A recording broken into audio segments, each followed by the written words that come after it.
Hezbollah just published the new video of its military strength to resume ground retaliatory strikes against Israel, Israel کے خلاف ریٹیلیٹری attacks حزب اللہ جو ہے وہ launch کرنے جا رہی ہے، اور ود ایڈوانس ڈرونز اس میں دکھائے گئے ہیں، آرٹلری دکھائی گئی ہے، دیگر ایمونیشن جو وہ دکھایا گیا ہے۔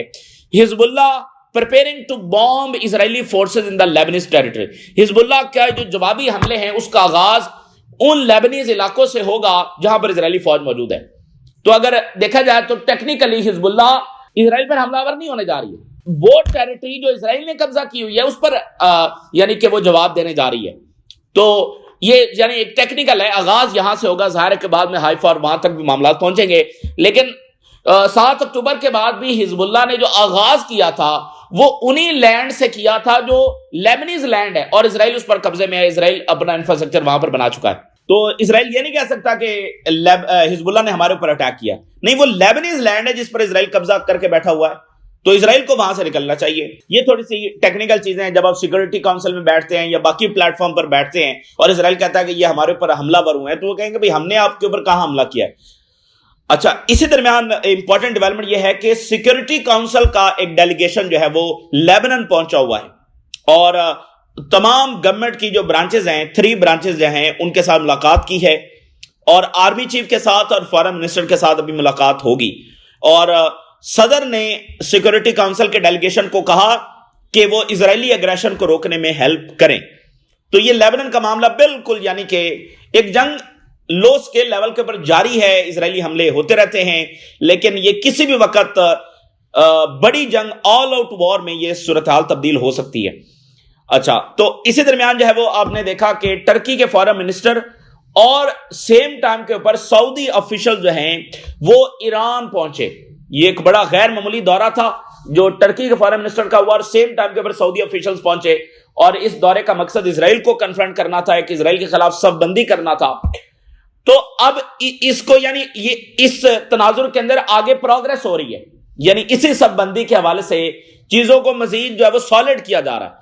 تو اس تناظر میں جو پروگریس ہو رہی ہے کہ اب اردگان ایران کا دورہ کرنے جا رہے ہیں، یعنی فارن منسٹر ہو کر آئے ہیں، وہ کچھ چیزیں طے کر کے آئے ہیں، اور اب اردگان جو ہے وہ جا کر وہاں مور ثبت کرنے جا رہے ہیں اس پروگریس کے حوالے سے۔ تو اردگان ویری سون جو ہے وہ ایران کا دورہ کریں گے۔ Turkish president Erdogan to visit Tehran, یہ کنفرمیشن آ گئی ہے۔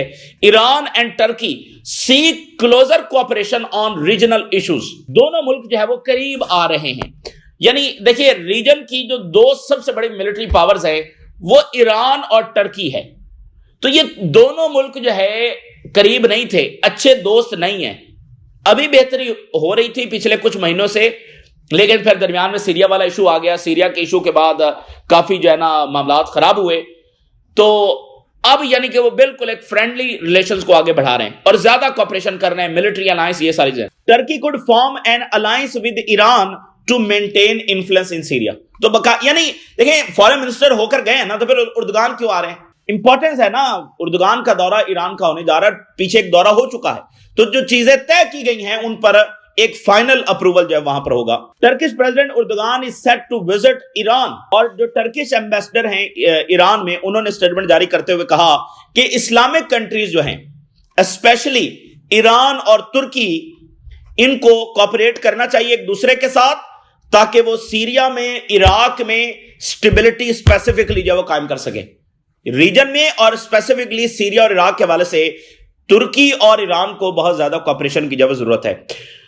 تو یہ ایک سب بندی ہے اسرائیل کو کنفرنٹ کرنے کے حوالے سے، اور یہ بات ضرور ذہن میں رکھیے کہ اس میں چائنا انوالو ہے۔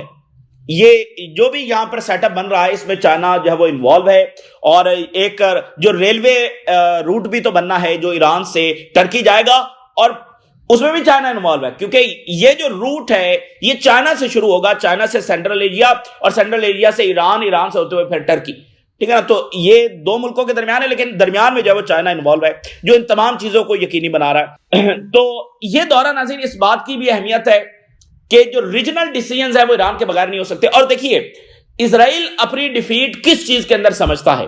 اسرائیل اپنی ڈیفیٹ اس چیز کے اندر سمجھتا ہے کہ اگر ریجنل کنٹریز، اگر OIC کے کنٹریز آپس میں اتحاد کر لیں تو اسرائیل اس کو اپنے لیے ڈیفیٹ سمجھتا ہے۔ خاص کر جو ریجنل کنٹریز ہیں اگر ان میں کوآپریشن بڑھتا ہے تو یہ اسرائیل اپنے لیے شکست سمجھتا ہے۔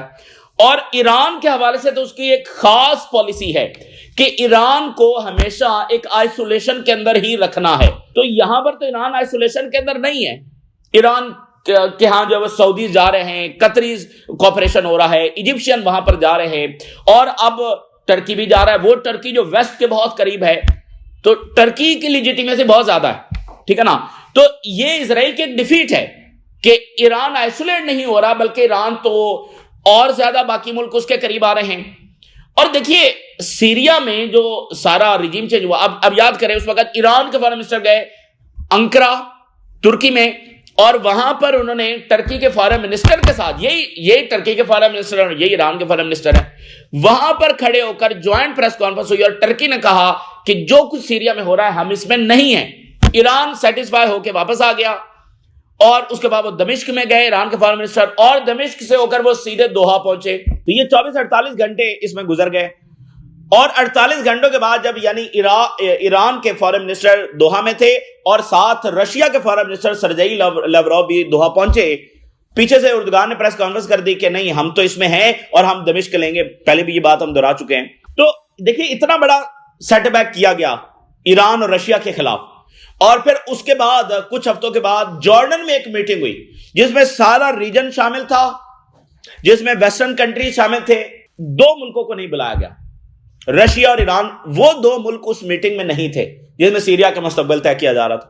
یعنی بنیادی جو سارا مقصد ہے وہ ان 2 ہی کو نکالنا تھا, ایران اور رشیا کو. تو اب دیکھیے چند مہینوں کے اندر وہی ترکی اسی ایران کے پاس آ رہا ہے کہ ہمیں آپ کی سپورٹ چاہیے.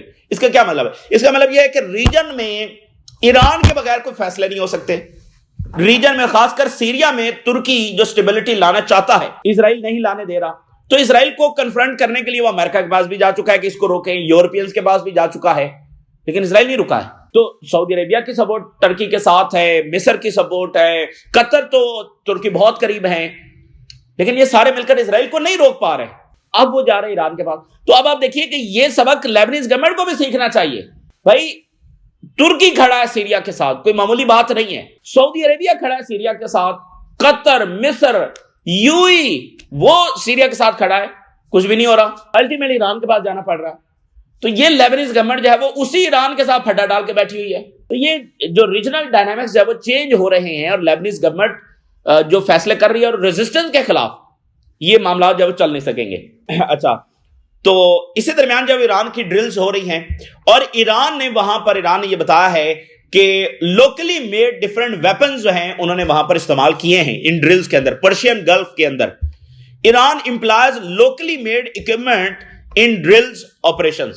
ڈیفرنٹ میزائل جو ٹیسٹ کیے گئے ہیں IRGC کی نیوی ڈرلز کے اندر ان دا پرشین گلف, خلیج فارس میں یہ ڈرلز ہو رہے ہیں, اور نئے نئے ویپنز ایران کی جو نیوی ہے وہ ٹیسٹ کر رہی ہے. اور ایران نے کہا ہے کہ جو جون میں اسرائیل کے ساتھ جنگ ہوئی جس میں ایران نے ڈیفیٹ کیا اسرائیل کو, ایران کہہ رہا ہے کہ ہم اس سے بھی زیادہ اس وقت پاورفل ہیں. Iran stronger militarily compared to before 12-day war, ہم اس سے بھی زیادہ اس وقت پاورفل ہیں. اور ایرانین لا میکرز نے کہا ہے کہ امریکہ کے ساتھ جو ٹاکس ہیں وہ یوز لیس ہیں آفٹر جون اٹیک. اب کوئی ضرورت نہیں ہے. دیکھیں بات یہ ہے کہ مذاکرات ہو رہے ہوتے ہیں, ایک ڈیمانڈ منوائی جا رہی ہوتی ہے, دوسری پارٹی اگر نہیں مانتی تو پھر اس کے اوپر جنگ مسلط کر دی جاتی ہے, اور جنگ کے ذریعے وہ منوا لی جاتی ہے. تو جب جنگ بھی ہو جائے اور وہ چیز وہ نہ منوائی جا سکے تو پھر ٹیبل پر وہ چیز دوبارہ آ کر نہیں منوائی جا سکتی. تو امریکہ اور اسرائیل نے ایران کا نیوکلیئر پروگرام اور میزائل پروگرام تباہ کرنے کے لیے باقاعدہ جنگ لانچ کی, جو کہ آخری آپشن ہوتا ہے.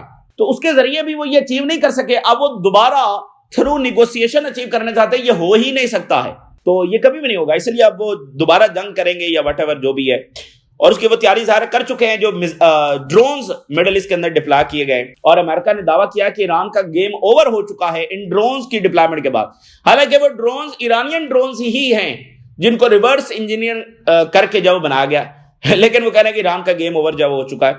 اچھا, ایران کے فارن منسٹر ایک اور بڑے امپورٹنٹ دورے پر جا رہے ہیں, اور وہ ہے آذربائیجان کا دورہ. Iran foreign minister Abbas Araghchi to visit Azerbaijan. اچھا, اب آذربائیجان وہ کنٹری ہے جو اسرائیل کے بہت قریب ہے, اور آذربائیجان جو ہے وہ اسرائیل کو آئل بھی دیتا رہا ہے, اور غالباً اس وقت بھی دے رہا ہوگا. اور آذربائیجان وہ ہے ڈیورنگ دا وار ایران نے آذربائیجان کو یہ کہا تھا کہ آپ سے اٹیک ہماری طرف ہوا ہے اور آپ کی ایئر اسپیس استعمال ہوئی ہے اور وہاں سے ڈرونز بھی لانچ ہوئے ہیں اور ہمیں اس پر انویسٹیگیشن چاہیے. تو یعنی آذربائیجان کا یہ دورہ جو ہے وہ کافی اس کی امپورٹنس ہے. اچھا, عراق کی جو پریزیڈنسی ہے ان کی بڑی دلچسپ سٹیٹمنٹ جو جاری ہوئی ہے. کل عراق سے سٹیٹمنٹ آئی حزب اللہ کے حوالے سے اور یمن کے حوالے سے کہ دونوں کو ہم نے ٹیررسٹ ڈکلیئر کر دیا اور ان کے فنڈز جو ہم نے فریز کر لیے. پھر فوری انہوں نے ود ان اور کہا کہ نہیں ایسا کچھ ہے نہیں. عراق کی پریزیڈنسی کی اس وقت تھوڑی دیر پہلے یہ سٹیٹمنٹ آئی ہے کہ ہمیں تو کوئی علم ہی نہیں ہے, وی ڈینائی اینی نالج, ہمارے تو یہ علم میں یہ بات ہے ہی نہیں کہ ایسا کچھ ہوا بھی ہے. Our endorsement of the decision to designate Ansarullah and Lebanese Hezbollah as a terrorist organization. یہ کہاں کی بات ہے, کب کی بات ہے, ہمیں اس کا کوئی پتہ نہیں ہے. یعنی اب دیکھنا, وہ یہ نہیں کہہ رہے کہ ہمارے پاس آئی اور ہم نے ریجیکٹ کیا, وہ کہہ رہے ہیں ایسی کوئی بات ہوئی نہیں ہے, ہمارے علم میں ہی نہیں ہے, پتہ نہیں یہ کہاں کی بات ہے جو یہاں کی جا رہی, یہ ہمارے ملک میں ایسی کوئی بات ہوئی نہیں ہے. یہ مطلب ایک بڑا سیٹ بیک ہے امریکہ کو کہ اس نے یہ عراق نے فیصلہ کیا ہے, ٹھیک ہے نا, اس نے امریکن پریشر میں یہ فیصلہ کیا, لیکن پھر گھنٹے میں ان کو اندازہ ہو گیا کہ یہ انہوں نے کیا غلطی, بڑی غلطی کر دی ہے. اس کے نتیجے میں تو خود عراق کی گورنمنٹ آگے پیچھے ہو جائے گی, ٹھیک ہے نا. عراق کی اپنی گورنمنٹ نہیں چل سکتی اگر وہ اس فیصلے کو آگے بڑھاتے, یہ میں آپ کو بتا دوں. تو انہیں ایک گھنٹے کے اندر ہی, اور امپورٹنٹ بات یہ ہے کہ انہوں نے اس کو پھر واپس نہیں لیا اس فیصلے کو. انہوں نے کہا ہم نے یہ فیصلہ کیا ہی نہیں ہے. یہ دو مختلف باتیں ہیں, ایک یہ فیصلہ کیا اور واپس لے لیا, ایک یہ وہ کہہ رہے ہیں ہم نے ایسا کوئی فیصلہ کیا نہیں, ہمارے تو علم میں یہ بات نہیں ہے. آپ کون سی بات, کب کی بات کر رہے ہیں؟ تو عراق کی پریزیڈنسی سے بھی یہ خبر انہوں نے جاری کر دی ہے. اچھا, اب غزہ کے حوالے سے وہ کہہ رہے ہیں کہ انٹرنیشنل فورسز جب وہ داخل ہوں گی, اچھا, اور وہ کہہ رہے ہیں کہ اس پر فیصلہ ہو گیا, بہت جلد جب اناؤنسمنٹ ہوگی جنوری کے اندر یہ فورسز داخل ہو سکتی ہیں.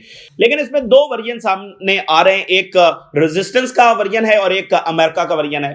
یعنی انٹرنیشنل فورسز ہوں گی اور امریکہ یہ کہہ رہا ہے کہ وہ انفورس کریں گی حماس کی ڈس آرمامنٹ, اور وہ کہہ رہے ہیں کہ حماس ڈس آرم ہونے پر ایگری ہو گئی ہے اور پہلے فیز میں وہ ہیوی ویپن جو ہے وہ ہمارے حوالے کرے گی. اچھا, حماس یہ کہہ رہی ہے کہ جو فوجی آئیں گی وہ سیز فائر کو سپروائز کریں گی اور ایک کمیٹی بنے گی جو فلسطینی اس پہ ہوں گے, ایک ٹیکنوکریٹ کی کمیٹی ہوگی جو غزہ کی گورننس کو دیکھے گی اور ریکنسٹرکشن کو دیکھے گی, اور یہ جو فوج ہے یہ سیز فائر کو یقینی بنائے گی اور اسرائیلی فوج جب وڈرا کر جائے گی. تو اب اس میں سے کون سا ہوگا, کیونکہ جو طے ہوا 20 پوائنٹ میں وہ تو وہی ہے جو ریزسٹنس بات کر رہی ہے, لیکن چونکہ امریکہ چیزوں کا ایکسپلائٹ کر رہا ہے اسرائیل کی فیور میں, تو الٹیمیٹلی کیا ہوگا یہ بہرحال دیکھنا ہے. Announcement of the formation of the international forces soon, بہت جلد یہ آفیشلی اناؤنس کر دیا جائے گا کہ انٹرنیشنل فورسز بن گئی ہیں. اب یہ حماس لیڈرز یہ کہہ رہے ہیں کہ جو فورسز آئیں گی that will monitor to halt the ceasefire. Hamas will first begin handing over its heavy weapons US officials. ان کا ورژن اور ہے, اور ریزسٹنس وہی بات کر رہی ہے جو ٹرمپ پلان میں طے ہو چکا ہے اور جس کی گارنٹی دی تھی ان تمام کنٹریز نے کہ اسرائیل وڈرا کرے گا. تو اسرائیل کو وڈرا کرنا ہے لیکن اسرائیل وڈرا نہیں کرے گا, تو اس لیے یہ معاملہ ابھی مشکوک ہے. اچھا, یاسر ابو شباب کے حوالے سے ایک بڑی دلچسپ خبر ہے اور سم سورسز سے کہ اسرائیل نے اس کو خود مارا ہے. اچھا, یہ یعنی غزائی کا رہنے والا تھا اور یہ کرمنل مائنڈڈ یہ بندہ تھا اور اس کو حماس نے جیل میں ڈالا ہوا تھا, اور اس کے بعد جب یہ 7 اکتوبر کے بعد جو کچھ ہوا تو اسرائیل نے اس کو جیل سے نکالا اور اس کو بہت پیسہ, ویپن یہ کچھ دیا, ٹھیک ہے نا, اور اس کو فلسطینیوں کے خلاف استعمال کیا. پھر جو غزہ کی ہیومینیٹیرین فاؤنڈیشن ہے یہ وہاں پر بھی موجود رہا اور فلسطینیوں کو مارتا رہا. تو اب خبر یہ مختلف اسرائیل کے کچھ جرنلسٹ نے بھی یہ بات کی ہے کہ اس کو اسرائیل نے خود مارا ہے تاکہ یہ جو سیکرٹس ہیں اسرائیلی وار کرائمز کے, یہ اگر کسی کے ہتھے لگ جاتا ہے تو پھر اس کو یہ ریویل کر دے گا. تو یہ ہے بہرحال غداروں کا انجام, ٹھیک ہے نا. اس لیے اپنے ہی لوگوں کے خلاف وار کرائمز کیے اور اسرائیل کے لیے کٹ پتلی بنا ہوا تھا, اسرائیل نے اس کو آخر میں مار دیا. تو یہ پورے ریجن میں جو غدار بیٹھے ان کو بہرحال سوچنا چاہیے اس شخص کے انجام سے. اپنے لوگوں کے خلاف جو بھی گیا ہے اس کا انجام الٹیمیٹلی یہی ہوا ہے. آپ یہاں اشرف غنی کو دیکھ لیجئے, اشرف غنی کی آج کدھر ہے اشرف غنی, ٹھیک ہے نا, اس کے علاوہ جو باقی یہاں پر بیٹھے ہوئے تھے, تو جو بھی اپنے لوگوں کے خلاف گیا اس کا انجام ایسا ہی ہوا. اب وائٹ ہاؤس یہ کہہ رہا ہے کہ ہماری جو پالیسی ہے وہ پورے ریجن میں ڈومیننس قائم کرنے کی ہے. White House, Trump strategy to restore Washington dominance in Latin America. یہ دیکھیں, یہ اعلان جنگ ہے پھر ڈومیننس قائم ہوگی تو پھر کیسے ہوگی؟ ساری جو لیٹن امریکہ کی گورنمنٹس ہیں وہ یعنی کہ امریکہ کے مفادات کے مطابق کام کریں گے، اور امریکہ کا مفاد کیا ہے؟ یہاں پر رشیا نہیں ہوگا، اور سب سے بڑھ کر چائنا نہیں ہوگا، کیونکہ چائنا کی انویسٹمنٹس ہیں اور ساری چیزیں ہیں، تو وہ چائنا کو یہاں سے آؤٹ کریں گے۔ لیکن یہ کیسے ہوگا؟ تو پھر ظاہر کی جنگوں کے ذریعے ہوگا۔ تو یہ اس میں ایک جنگ نہیں ہے، کئی ساری جنگیں شامل ہیں۔ یہ پہلا اعتراف ہے جو امریکہ سے آیا کہ ہماری بنیادی پالیسی ہے، اور یہ وہ بات ہے جو پہلے دن سے سارے تجزیہ کار کر رہے ہیں کہ اصل بات نیچے یہ ہے، ڈرگز یہ تو سارا ایک بہانہ ہے۔ دیکھیے، new Trump strategy sees U S to readjust global presence. یہ بڑی امپورٹنٹ بات ہے، بہت بڑا شفٹ امریکہ کے اندر آ رہا ہے، اپنی گلوبل جو پریزنس ہے اس کو ری ایڈجسٹ کر رہے ہیں۔ عرب نیوز نے لکھا ہے new Trump strategy was to shift from global role to regional. یہ بڑی امپورٹنٹ بات ہے، اس کے مڈل اس پر اثرات ہوں گے۔ امریکہ فی الحال شفٹ کر رہا ہے کہ وہ ریجنل رول کے اندر جائے، یعنی جو اس کا یہ سارا لیٹن امریکہ ریجن ہے پہلے یہاں پر اپنی مکمل ڈومیننس کرے۔ دیکھیں امریکن ڈومیننس تو کمزور پڑ چکی ہے نا دنیا پر۔ دنیا کی اب G20 سمٹ ہوا افریقہ میں، ساؤتھ افریقہ میں، امریکہ کے بغیر ہوا۔ دنیا کے کتنے فیصلے ہیں جو امریکہ امپوز کر رہا ہے لیکن اس کے مطابق نہیں معاملات چل رہے ہیں۔ وہ رشیا کو اس طرح سے ڈیفینڈ نہیں کر سکا ہے، وہ ایران کو نہیں کر سکا ہے، ٹھیک ہے نا۔ ایون لیبنیز گورنمنٹ ان کے مطابق بھی چل رہی ہے لیکن ساری باتیں نہیں مانی جا پا رہی ہیں، تو ڈومیننس تو کمزور ہو چکی، تو اس کو وہ دوبارہ سے ریسٹور کرنے کا آغاز اپنے اس لیٹن امریکہ سے کر رہے ہیں۔ So global role toward increasing dominance in Latin America and vigorously fighting migration, یہ یعنی ان کا نیا پلان ہے۔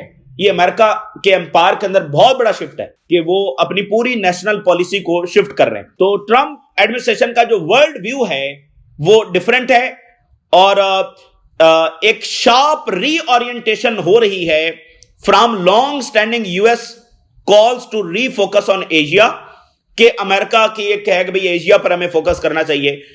تو امریکہ جو ہے وہ چائنا کو سٹل ٹاپ کمپیٹیٹر جو ہے وہ سمجھتا ہے، لیکن اس وقت اس کی پہلی پریورٹی یہ ہے کہ مائگریشن کو روکا جائے، اور دوسرا جو ویسٹرن ہیمیسفیئر ہے، جو یہ سارا لیٹن امریکہ ہے، یہاں پر اپنی اجارہ داری مکمل قائم کی جائے، جیسے تھی 200 سال سے ویسی ہی کی جائے، چائنا کو یہاں سے آؤٹ کیا جائے۔ فی الحال ایشیا سے وہ اپنا فوکس کم کر رہے ہیں اس نئی رپورٹ کے مطابق، لیکن چائنا ان کا ٹاپ کمپیٹیٹر ہے، یعنی وہاں پر وہ اپنی اجارہ داری قائم کرنے کے بعد پھر وہ ایشیا کی طرف آئیں گے۔ So the strategy also criticise allies in Europe, Europe کے ساتھ بھی جو تعلقات ہے اس کو بھی انہوں نے کرٹیسائز کیا ہے۔ اچھا، رشیا پر ایک بڑا سائبر اٹیک ہوا ہے، اور رشیا نے یہ کہا ہے کہ یہ سائبر اٹیک جو وہ پیوٹن سے لنک ڈیوائسز کے ساتھ بھی ہے، یعنی پیوٹن کا جو فون ہے، لیپ ٹاپ ہے، یا باقی ڈیوائسز جو پیوٹن استعمال کرتے ہیں اس سے ریلیٹڈ بھی یہ سائبر اٹیک ہوا ہے۔ تو ظاہر یوکرین تو یہ کر نہیں سکتا ہے، تو یورپ کی بڑی طاقتوں کی سپورٹ کے بغیر تو ہو نہیں سکتا۔ یہ بہت بڑا سائبر اٹیک رشیا پر ہوا ہے، بہت سارے انسٹیٹیوشنز کے اوپر، اور ساتھ جب وہ پیوٹن ریلیٹڈ جو ڈیوائسز ہیں اس پر بھی یہ اٹیک کیا گیا ہے۔ تو یہ تازہ ترین صورتحال جو آپ کے ساتھ شیئر کیا، آپ نے رائے ضرور آگاہ کریں۔ اجازت دیجیے، اللہ حافظ۔